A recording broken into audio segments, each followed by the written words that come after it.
بسم الله الرحمن الرحيم. الحمد لله رب العالمين. الحمد لله الذي بنعمته تتم الصالحات.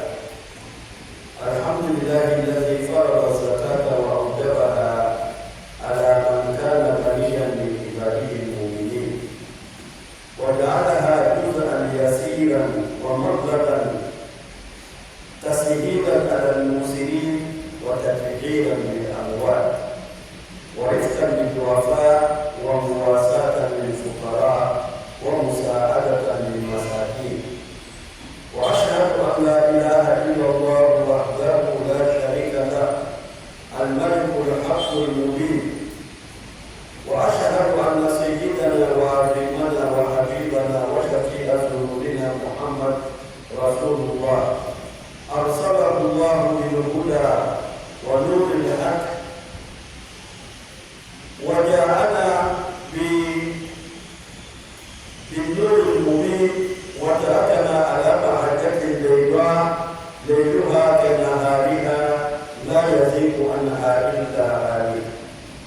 اللهم فصل وسلم وبارك على هذا النبي الكريم وعلى كل من اهتدى بهديه أو استنى بسنته إلى يوم الدين. أما بعد، عباد الله، أوصيكم ونفسي بتقوى الله عز وجل، وأذكركم ونفسي بقوله تعالى: والذين في أموالهم حق معلوم للسائل والمحروم، وقوله تعالى: وأقيموا الصلاة وآتوا الزكاة وما تقدموا لأنفسكم من خير تجدوه عند الله إن الله بما تعملون بصير. فيا ترى ما هي الزكاة وأهميتها وفوائدها الدينية والدنيوية؟ Fidèles musulmans, chers sœurs, chers frères en islam, rendons grâce à Allah subhanahu wa ta'ala, le Seigneur de l'univers, maître des cieux et de la terre, le détenteur de la royaume suprême, royaume des cieux et de la terre et tout ce qui existe entre les deux. Allah est unique. Il n'a pas engendré et il n'a pas été engendré et il n'est égal à lui. C'est lui, Allah, de par sa puissance, il donne la royauté à qui il veut et il l'arrache à qui il veut. Il donne la richesse à qui il veut et il veut. Il rend pauvre celui qu'il veut qu'il soit pauvre. Nous lui rendons grâce et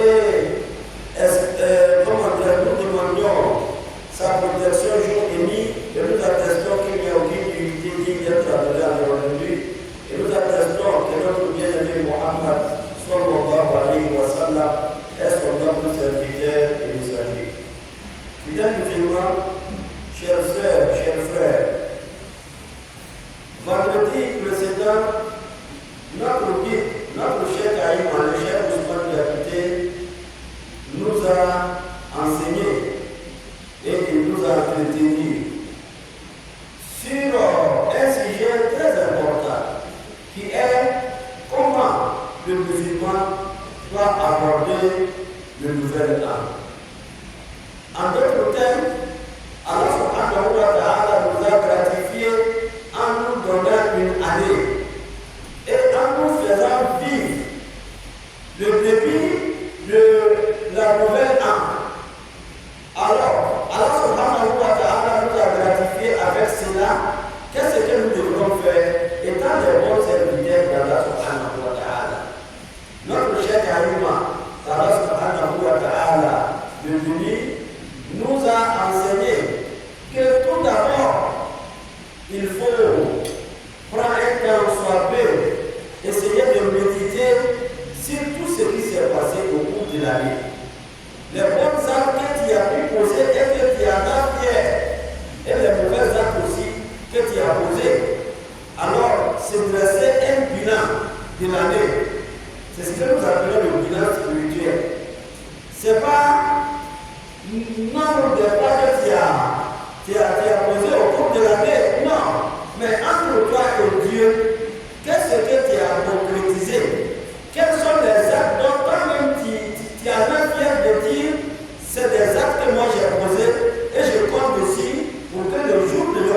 Kiyama, le jour de la résurrection, je sois mieux retrouvé auprès d'Allah subhanahu wa ta'ala. Et notre chef, notre guide, nous a enseigné, il nous a rappelé sur l'inévitable de notre vie, qui est la mort.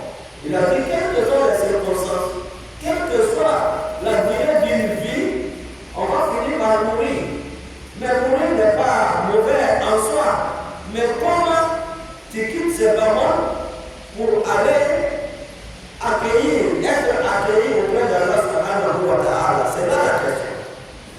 Alors, il dit, le nouvel an, il faut l'aborder avec beaucoup de prières, avec beaucoup de zikr. Et c'est maintenir dans la prière et zikr jusqu'à ce que Allah subhanahu wa ta'ala nous rappelle à lui.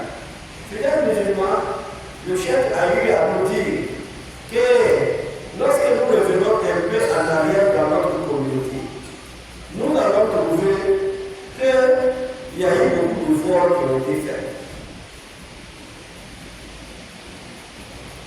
Il y a eu beaucoup de frères qui ne priaient pas auparavant. Aujourd'hui, lorsque vous regardez la communauté musulmane, surtout les jours de vendredi, personne ne te dira qui est musulman, qui n'est pas musulman. Les mosquées partout sont remplies les vendredis, qui veut dire que la communauté musulmane aujourd'hui se donne à la prière. La communauté musulmane s'acquiert de ce devoir qui est devenu prier pour Allah subhanahu wa ta'ala. Et surtout la jeunesse aujourd'hui. Auparavant, on disait la prière des mosquées, c'est pour les personnes âgées. Mais alhamdoulilah, aujourd'hui, à gauche à droite, vous verrez que les jeunes sont présents partout. Qui veut dire alhamdoulilah.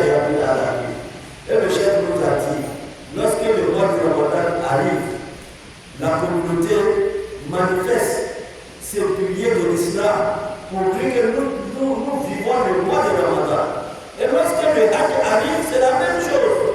Mais le seul lieu qui est mal conçu ou qui est mal pratiqué chez nous dans notre communauté est la zakat. Alors nous devons nous poser la question, pourquoi pour les autres piliers, nous n'avons pas de problème au niveau de la pratique, mais la zakat, nous avons toujours des difficultés. Certains même nous approchent souvent pour dire aux imams, le problème de la zakat, c'est que la zakat est mal organisée. À la recherche de solutions. Pourquoi avec la zakat ça ne marche pas? Est-ce que c'est une question de la foi? Parce que la zakat, il faut le connaître, est une expression de notre foi. Tu peux prier pour te dire, si je ne prie pas, les uns et les autres vont savoir que je ne suis pas musulman. Tu peux aller au Hajj en espérant qu'on t'appelle Al-Hajj ou Hadja. Voyez-vous, tu peux gêner le mois de Ramadan parce que si tu ne gênes pas, tout le monde saura que tu n'es pas musulman. Mais la zakat, c'est entre toi et Dieu. Parce que lorsque tu payes la zakat, tu ne vas pas venir signer quelque part que voici j'ai payé ma zakat. C'est pas comme ça. Qui veut dire, le temps de la zakat, le moment où tu dois donner la zakat, c'est toi-même qui détermine. C'est pas l'imam, ni la jurisprudence islamique, c'est toi qui vas dire, moi je préfère donner ma zakat à telle période. Un exemple, moi je donne ma zakat dans le mois de Muharram, parce que Muharram, c'est la fin de l'année et le début, d'une nouvelle année. Alors moi je préfère donner ma zakat au cours du mois de Muharram. C'est pas ta décision. Tu vas dire, moi je préfère donner ma zakat au cours du mois de Ramadan. C'est ta décision. C'est entre toi et Dieu. Effectivement, est-ce que tu as donné la zakat? Est-ce que tu n'as pas donné la zakat? Ça c'est entre toi et Dieu. Peut-être c'est à cause de cela que nous ne sentons pas réellement que les musulmans s'acquittent de la zakat. Sinon, dans notre société ici, c'est dire que c'est la communauté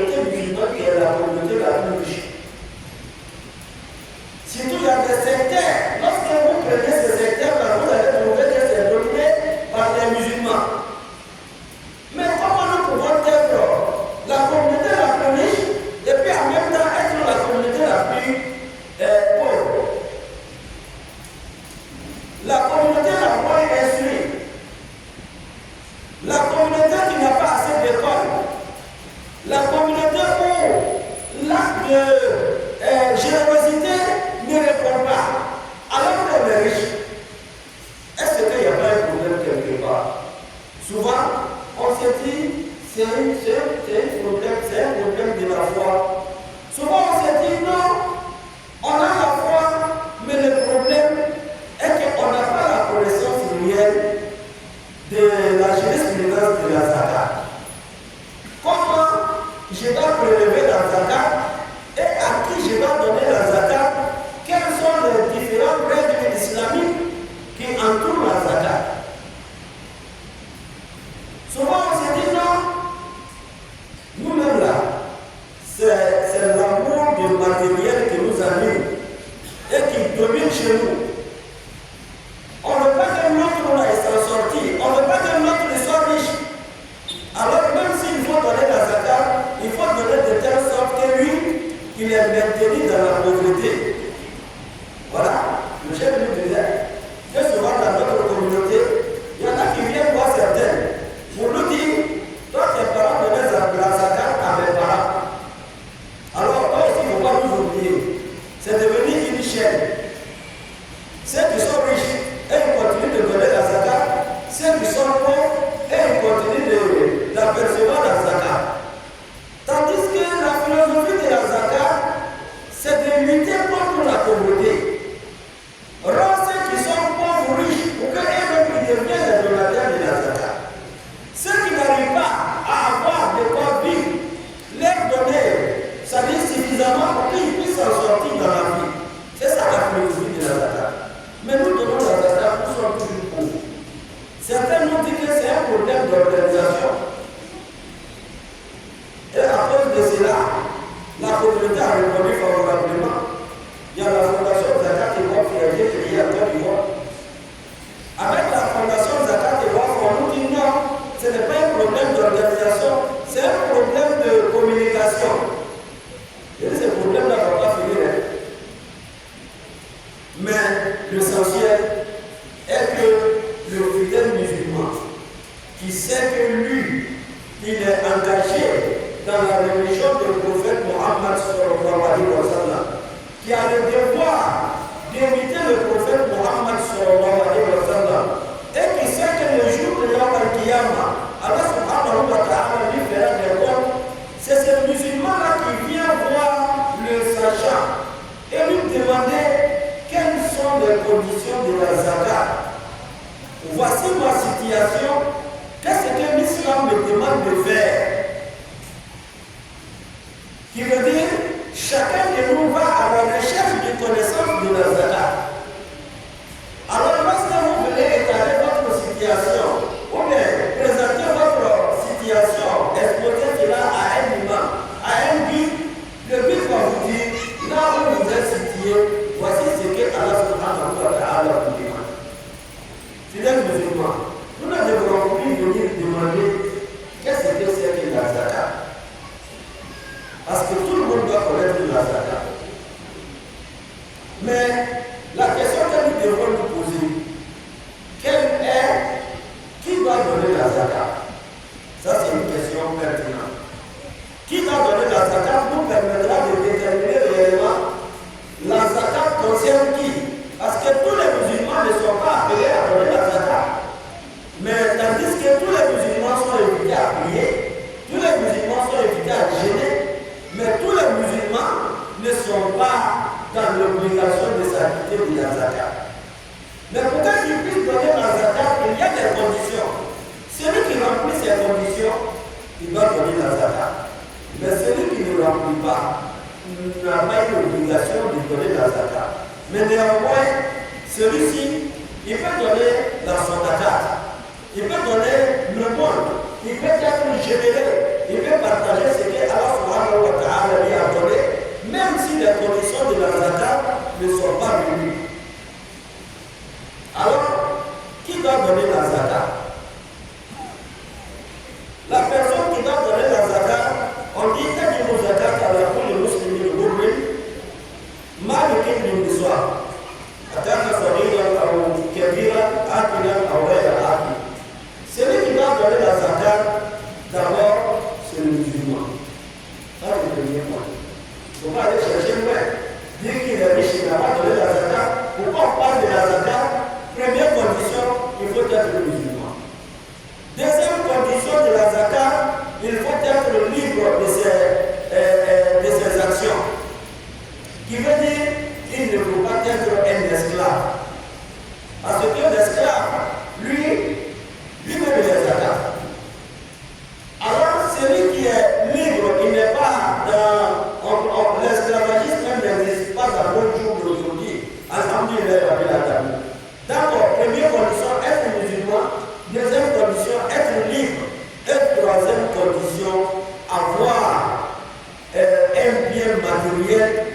remplit les conditions de la zakat.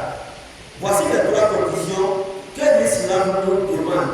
Lorsque ces 3 conditions sont réunies, nous sommes dans l'obligation de donner la zakat. Tu es musulman ou pas? Oui, je suis musulman. Première condition est là. Tu es libre ou pas? Oui, je suis libre. Deuxième condition est là. Est-ce que tu as les moyens matériels et financiers qui nécessitent la zakat? Alors ceci, nous allons le répondre au cours de nos sermons à venir, à savoir quels sont les biens matériels qui nécessitent la zakat.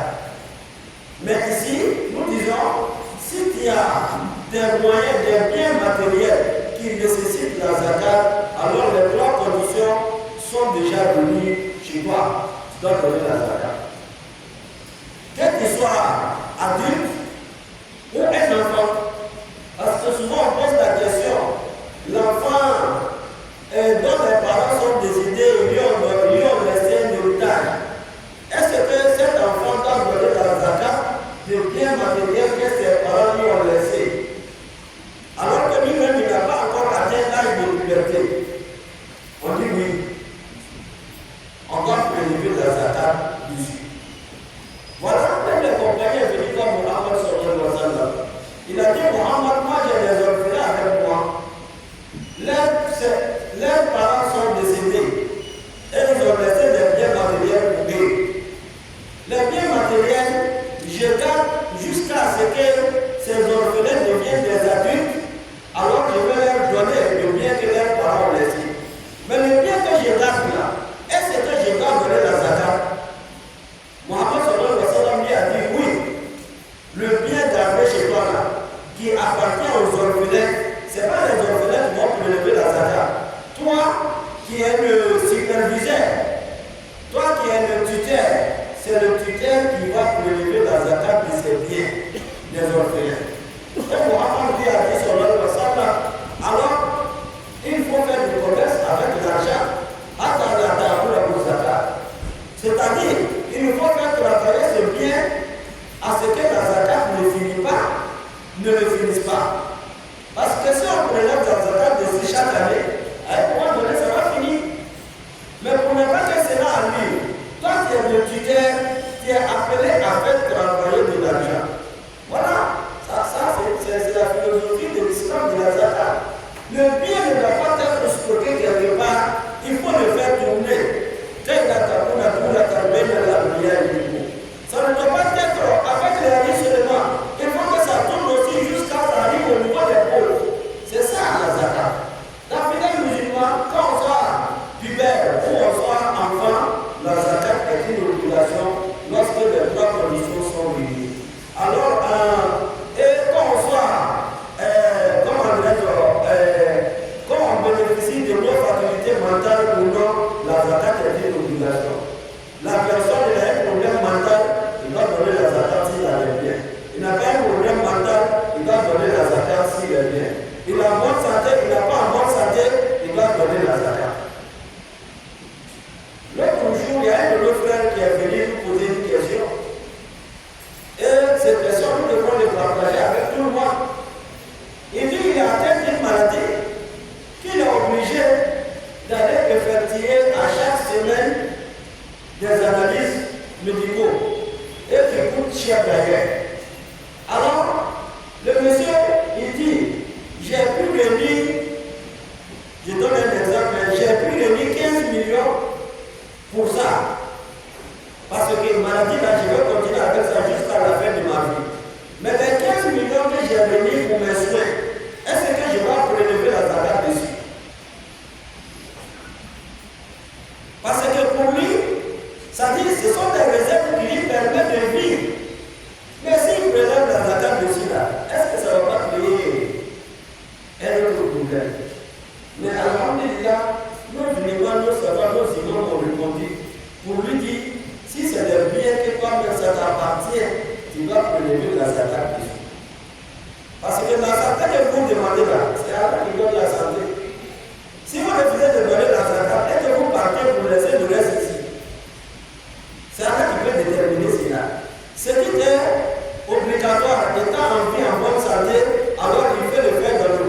celui-là qui s'acquitte de la zakat, Allah subhanahu wa ta'ala, il va mettre la baraka dans ses avoirs.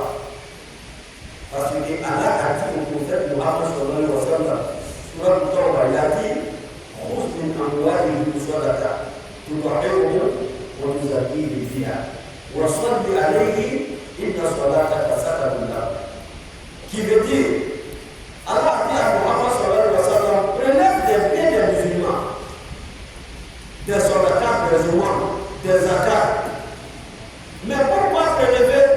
Il dit, tu vas les purifier, les bénir avec la zakat prélevée. Muhammad sallallahu alayhi wa sallam a dit, le bien matériel dont la zakat est prélevée, ça vient renforcer et ça vient assainir, ça vient purifier ce bien. Mais le bien matériel dont la zakat n'a pas été prélevé là, ce bien matériel est suivi en islam. Alors pour enlever les souillures, il faut donner la zakat. Fidèles musulmans, lorsque nous donnons la zakat vient contribuer d'abord à renforcer notre foi. Ça c'est un. Deux, la zakat viendra renforcer notre bien matériel. Trois, la zakat viendra purifier notre âme, notre cœur de toutes sortes de maladies et de souillures.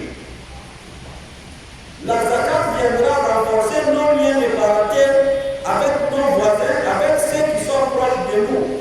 La zakat viendra renforcer notre fraternité. Car Allah subhanahu wa ta'ala a dit dans le Coran, Innama al-mu'minuna ikhwa. Il dit les croyants ne sont d'autres que des frères. Comment toi tu peux être le frère de quelqu'un qui est riche mais qui ne pense jamais à toi? Alors à chaque fois que tu le vois passer, le shaitan vient s'amuser avec toi. Tu dis le méchant qui est en train de partir là. Mais pourquoi méchant? Si tu lui avais donné la zakat, tu n'allais pas te traiter de méchant. Voyez-vous, ça c'est le rôle de la zakat. La zakat vient équilibrer la vie dans notre société entre les riches et les pauvres. Lorsque nous acquittons de la zakat, le pauvre ne va plus avoir l'envie d'aller nous arracher notre bien. Parce qu'il sait que quand ça marche là-bas lui-même, il en gagne. Alors, fidèles musulmans, telle est la zakat que nous demandons à tout le monde qui remplit les conditions de s'acquitter de la zakat. Alors, qu'est-ce que nous devons payer comme zakat? À qui nous devons donner la zakat? Inch'Allah, dans les sermons à venir, nous allons développer cela. Mais aujourd'hui, chacun de nous doit savoir que la zakat est une obligation comme le jeûne du mois de Ramadan, comme les prières surrogatoires, comme les hajj. À chaque fois qu'Allah subhanahu wa ta'ala a évoqué la zakat dans le Saint-Coran, avec la zakat, il a évoqué aussi, à chaque fois qu'Allah a évoqué la prière dans le Saint-Coran, il a évoqué à côté de la prière la zakat. Il dit wa aqimu salata wa atu zakat. Accomplissez la salat et acquittez-vous de la zakat. C'est les deux qui vont ensemble. Quand tu pries, tu ne donnes pas la zakat. C'est pas la peine de prier. Tu pries, tu as les moyens pour aller au Hajj, tu ne veux pas aller au Hajj. Pourquoi tu pries? Alors l'islam, ce n'est pas une partie, on prend et puis on laisse une autre partie. Non. Pour nous voulons faire le gafa. Ça dit on prend tout. C'est ce qu'Allah subhanahu wa ta'ala nous demande. Mais lorsque nous refusons de donner la zakat, ceci va nécessiter la colère d'Allah subhanahu wa ta'ala, car Allah nous en préserve. Muhammad sallallahu alayhi wa sallam a dit que la communauté serait toujours dans les bonnes conditions de vie. La communauté serait toujours heureuse. Tant que les riches vont s'acquitter de ses devoirs, tant que les riches vont payer la zakat. Il dit, maman n'a pas au monde à zakat. Il dit, aucune communauté ne va pas abandonner de donner la zakat jusqu'à ce que Allah subhanahu wa ta'ala va les éprouver en empêchant le plus de venir. C'est-à-dire Allah va les couper les villes, il ne va plus pleuvoir. Mohammed sallallahu alayhi wa sallam dit, si ce n'était pas qu'à cause des animaux, Allah n'allait pas leur donner de quoi boire. Il n'allait pas leur donner de l'eau. Pour dire, lorsque nous refusons de payer la zakat, alors nous sommes en train de provoquer la colère d'Allah subhanahu wa ta'ala. Alors lorsqu'on refuse de donner la zakat, le bien matériel qu'Allah nous a donné, Allah va enlever la baraka. Ce n'est pas évident de voir quelqu'un qui est riche aujourd'hui, demain il devient pauvre.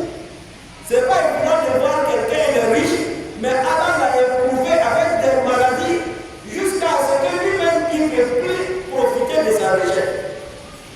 Et ce n'est pas évident de voir des familles qui étaient riches auparavant et aujourd'hui sont devenus pauvres. Pourquoi? Parce que Allah les a donné pour le bien matériel, ils ont refusé de donner la zakat. Un des savants musulmans, il dit, lui il a réfléchi longtemps. Il s'est dit, si Allah me demande quelque chose de faire, dois-je le faire ou pas? Il dit, vraiment, je dois le faire. Pourquoi? Il dit, j'ai la certitude qu'Allah n'a pas besoin de moi pour qu'il soit Dieu. Ce n'est pas ta zakat là qui va renforcer la seigneurie d'Allah subhanahu wa ta'ala. Allah est toujours le Seigneur unique, le très haut. Ça c'est un. Deux, Allah a créé les cieux et la terre. Il t'a pas demandé. La personne, ça dit Allah qui a été capable de créer les cieux et la terre. S'il a besoin de quelque chose, tu penses qu'il ne peut pas avoir cela? Trois, tout ce que vous voyez dans la vie, c'est Allah qui a créé. Mais toi-même, ta place parmi les créatures d'Allah subhanahu wa ta'ala, c'est quoi? Tu ne vaux rien. Et là, tu vas poser aucune place dans cet univers de notre vie de dunya. Alors, frère musulman, si Allah te demande quelque chose, c'est pour toi-même ton bien. Ce n'est pas pour le bien d'Allah subhanahu wa ta'ala. C'est pour toi-même. Tout ce que vous allez dépenser dans le chantier d'Allah subhanahu wa ta'ala, vous ne le faites pas pour Allah, vous le faites pour vous-même. Alors, frères musulmans, nous appelons tout le monde à aller chercher à savoir réellement son statut par rapport à la zakat. Alors, quand on n'a pas son statut par rapport à la zakat, c'est l'exigence d'Allah subhanahu wa ta'ala nous le demande. Alors, ainsi, il faut s'acquitter de toutes les exigences de Allah subhanahu wa ta'ala. Allah subhanahu wa ta'ala nous bénisse tous et qu'Allah subhanahu wa ta'ala nous donne des biens matériels qui fera de nous des donateurs de la zakat.